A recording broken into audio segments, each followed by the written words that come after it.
Thank you very much. Wow. अमेरिकी राष्ट्रपति चुनाव में डोनाल्ड ट्रंप की इम्प्रेसिव जीत ने दुनिया भर में हलचल मचा दी है और इसी मौके पर यूक्रेन के राष्ट्रपति वोलोदिमीर ज़ेलेंस्की ने ट्रंप को बधाई देते हुए कहा कि उनकी पीस थ्रू स्ट्रेंथ यानी ताकत के जरिए शांति की नीति से यूक्रेन में जस्ट पीस लाने का सपना पूरा हो सकता है। पर यह सब इतनी जल्दी कैसे हुआ और यूक्रेन में लोग ट्रंप से क्या उम्मीद लगाए बैठे हैं? आइए जानते हैं इस पूरे मामले को डिटेल में। जैसे ही चुनाव के नतीजे आए, ज़ेलेंस्की ने तुरंत ट्रंप को बधाई का संदेश भेजा। ये बात यहां अहम हो जाती है क्योंकि ज़ेलेंस्की ने ट्रंप के प्रशासन के साथ अच्छे संबंध बनाने की कोशिश बहुत ही तेजी से की है। सोचिए, यूक्रेन के राष्ट्रपति के पास ज्यादा वक्त नहीं था। उन्हें मालूम है कि यूक्रेन के लिए ट्रंप के विचार बाइडेन से काफी अलग हैं। बाइडेन प्रशासन ने यूक्रेन को अरबों डॉलर की सहायता भेजी है, लेकिन ट्रंप पहले से ही इन खर्चों पर सवाल उठा रहे हैं और कह चुके हैं कि वो इस जंग को जल्द खत्म करना चाहते हैं। अब ये एक दिन वाला वादा कहां से आया?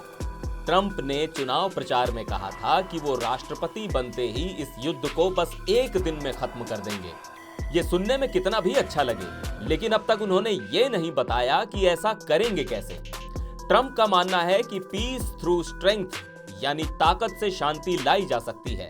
ज़ेलेंस्की ने भी इसी पॉलिसी की तारीफ की और उम्मीद जताई कि इससे एक जस्ट पीस यानी न्यायपूर्ण शांति का रास्ता बन सकता है।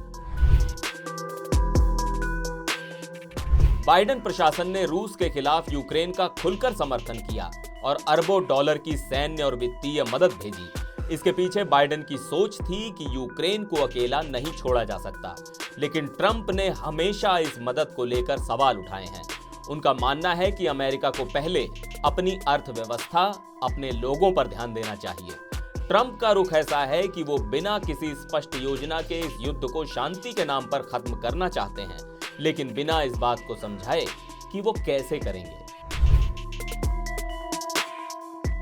कीव की जनता का मूड भी देखने लायक है। एक कीव निवासी ने कहा कि हम सिर्फ एक चीज चाहते हैं, युद्ध खत्म हो जाए। ट्रंप का ये बयान कि वो एक दिन में इस युद्ध को खत्म कर देंगे, लोगों के लिए उम्मीद की एक किरण बनकर आया है। लोग इंतजार कर रहे हैं कि ट्रंप के इस वादे का क्या मतलब है। क्या वाकई वो इस एक दिन में ये जंग रोक सकते हैं? लोग कह रहे हैं कि अगर ये इतना आसान है तो आज, कल या इस हफ्ते में ही कर दें।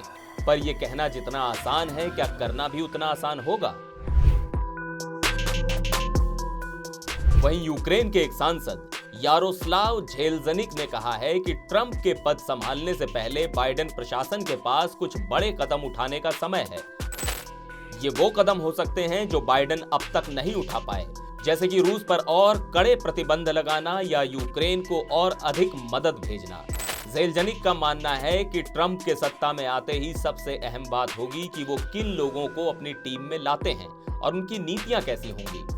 तो इस वक्त यूक्रेन के लोग ट्रंप के वादे से थोड़ी राहत तो महसूस कर रहे हैं, लेकिन साथ ही चिंता में भी हैं कि कहीं ये वादा सिर्फ शब्दों का खेल न बन जाए। ज़ेलेंस्की और यूक्रेन की जनता की उम्मीदें अब ट्रंप पर टिकी हैं और पूरी दुनिया के लिए ये देखना दिलचस्प होगा कि ट्रंप किस तरह इस वादे को पूरा करने का इरादा रखते हैं।